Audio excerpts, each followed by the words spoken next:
Hey friends, welcome to another quick Excel tutorial video. I'm using Excel for Mac, but this is going to work very similarly across all of your major PC platforms.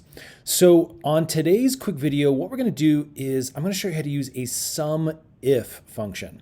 Now this is perfect if you have multiple categories and what you want to do is have a breakout box somewhere that would basically sum up a specific number or column anytime that category populates. Now, as you can see, we have a very simple spreadsheet. We've got some names of some associates over here, their sales, commissions.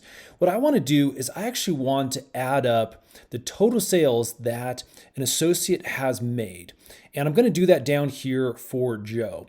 And again, this is something you can definitely play around with, super customizable. But let's say I just want to see Joe's breakout numbers here for the year. So I'm going to do a SUMIF function here. It will select the box where I want that number to show up. Then I'm going to come up here to this little drop down arrow next to the function. This is going to open up our formula builder. And this is really nice just to follow along. It really gives you a very nice description of how things work. As you can see, I have most recently used, we've got SUMIF at the top, but you can also search for SUMIF if you need to up here. Once I click this, I can then insert the function. And again, you can follow along with the range by typing in your numbers right here. In this instance, I'll just kind of type things out over here so you can see how this works.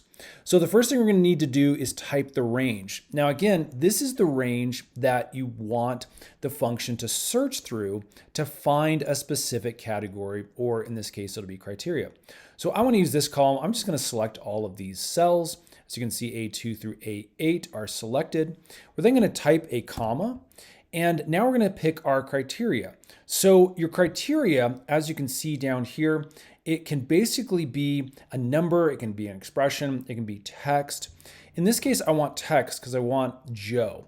And what I'm going to do is I'm going to type the quotation right here. I'm going to type Joe, again with that capital J, it has to be exact. Put an in quotation, and then put another comma. Now again, that's my criteria, so that is what it's going to search for. And then it's going to search in this column anytime it sees Joe. So now I want to tell it, if Joe does show up, I want you to add those specific numbers that are associated with him. For this instance, we're going to use total sales. I'm going to go ahead and select all those. You can see all of that showed up. There's an end bracket right here. So all we need to do now is hit enter. Basically what it did is it summed up this line for Joe and this line for Joe. So 5,000 plus 18,000 equals 23,000.